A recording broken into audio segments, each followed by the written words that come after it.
In the previous episode, Nathaniel delved into the fundamentals of brake fluid, distinguishing between glycol-based and silicon-based fluids. He unraveled the distinct properties defining DOT3 and DOT4 brake fluids, shedding light on their significance in automotive braking systems.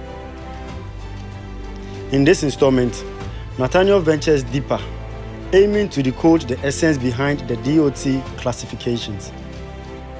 He is all set to unravel the nuances and characteristics of DOT 5.1 and DOT 5 brake fluids, offering a comprehensive understanding crucial for braking system enthusiasts and automotive aficionados alike.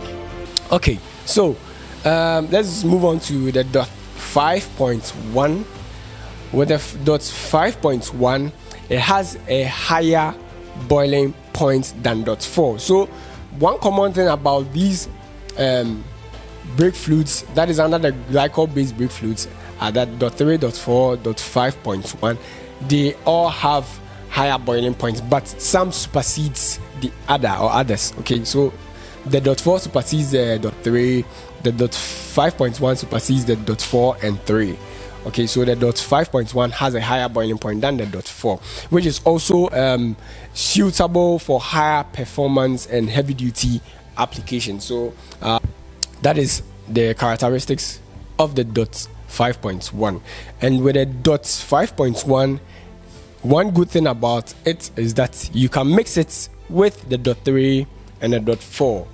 Okay, please let's take notice of that. With the DOT 5.1, you can mix it with the DOT 3 and the DOT 4 fluid. So if you have a vehicle that is using a DOT 3 and a DOT 4, you can use, and maybe you want to get one to replenish your reduced brake fluid, or you want to change your brake fluid, but you go to the market, you don't get any of these fluids, that is a DOT 3 or DOT 4, you can get a DOT 5.1 brake fluid and use it in your braking system. So it is compatible with these two because they are all glycol-based brake fluids.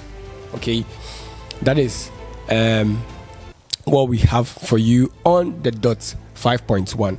Now, having said this, let's move on to the next type of brake fluid, that is the silicon-based brake fluid. So with a silicon-based brake fluid, you only have one type of brake fluid that falls under it. We actually don't know if there will be more brake fluids that will be silicon-based brake fluid. So silicon-based brake fluids, we have DOT 5. Now, one basic characteristics of the DOT 5 is that with a DOT 5 fluid, which is a silicon-based brake fluid, it is not like glycol-based brake fluids. It's different. Okay, unlike their names, you might feel okay, this is a DOT 5.1 and DOT 5. What is the significance?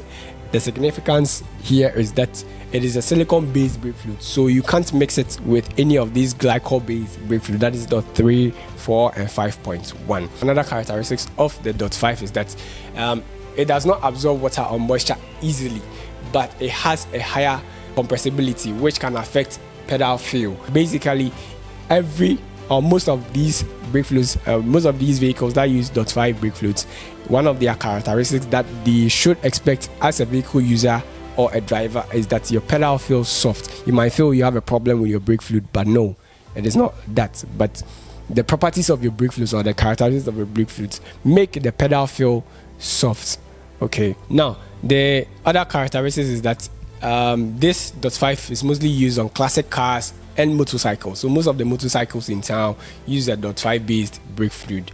Okay, because of the hands with the motorcycles, because of the hands that you use in engaging the brakes or making the brake work and stuff. So you need a soft feel so that you can actually operate it with less effort with your hands, and continuously using it with your hand also makes it get more tired. All right, so the final characteristics of the DOT 5.2 is that it is also important to note that, as I said earlier, that you should not mix it with any glycol-based fluids, because it's a silicon-based brake fluid. Regardless of the name DOT 5.1 and DOT 5, you don't have to use it in any of these brake fluids those are glycol-based brake fluids. So you shouldn't use a .5 in place of a glycol-based brake fluid because of the type of brake system arrangements that you have. If you do that, you might go a long way affecting your brake components as well as the performance of your brake system. Through the episode, we were mentioned .4, .3, .2, .1. Sorry, I didn't mention .1, but .3, .4, .5 and stuff.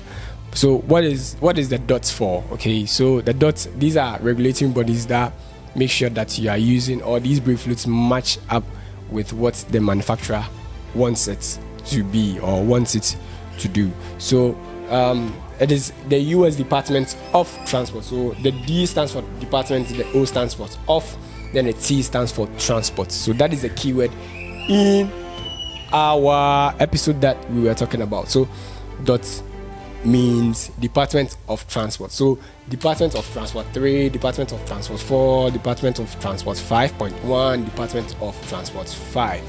So it goes on and on and on. As we said earlier, the higher the number, the better the brake fluid quality and the ability to withstand high temperatures regardless of where you are using them. Okay, so that brings us to the end of this episode. In our next episode, we are going to look at how to choose a recommended brake fluid for your vehicle. Don't drink and drive, don't text and drive, and always practice defensive driving. Thank you for watching. If you enjoyed our video, please hit the like button and remember to subscribe to our YouTube channel. Follow us on all our social media pages: Instagram, Facebook, LinkedIn, Twitter and TikTok at Autoshark Ghana for other educational content.